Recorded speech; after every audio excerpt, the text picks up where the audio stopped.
ಮಾಡ್ಕೊಂಡಿಪ್ಪ ಲಾಭ ಏನೇನ್ ಮಾಡ್ಕೊಂಡಿ ಏನು ತಾಯಿ ಗರ್ಭದಿಂದ ಹೊರಗೆ ಬಂದಲ್ಲ ಅವತ್ತೇ ಅವಾಗೇ ಚಾಲು ಆಯ್ತು ಲಾಭ ಏನೇನ್ ಲಾಭ ಮಾಡ್ಕೊಂಡಿದ್ದೀನಿ ಏನೇನ್ ಮಾಡ್ಕೊಂಡಿನಿ ಹೇಳಿ ಏನೇನ್ ಮಾಡ್ಕೊಂಡಿನಿ ನೋಡ್ರಿ ನನ್ನ ಕೈನಾಗೆ ನಾ ಮುತ್ತೇನ ಆಸ್ತಿ ಇಲ್ಲ ಅಂತಸ್ತಿ ಇದ್ದಿದ್ದಿಲ್ಲ ಬರೀ ಹನಿ ಬಂದಿ ಅಂತ ಹೇಳ್ಯಾರ ಏನಾರ ಇರ್ಲಿ ಇದು ಎಲ್ಲ ನನ್ನ ಕೈನಾಗ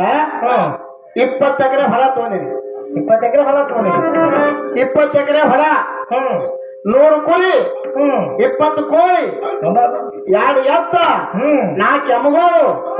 2 ಟ್ರ್ಯಾಕ್ಟರ್ 8 ಆಳ ಇಷ್ಟೆಲ್ಲ ಬಾಳ ಕಬ್ಬು ಹಚ್ಚಿನಿ ಕಬ್ಬು ಹೊರದಾಗ ಈ ಬಿದಿರು ನೋಡ್ದಂಗ ಅನಿಸ್ತದೆ ಕಬ್ಬ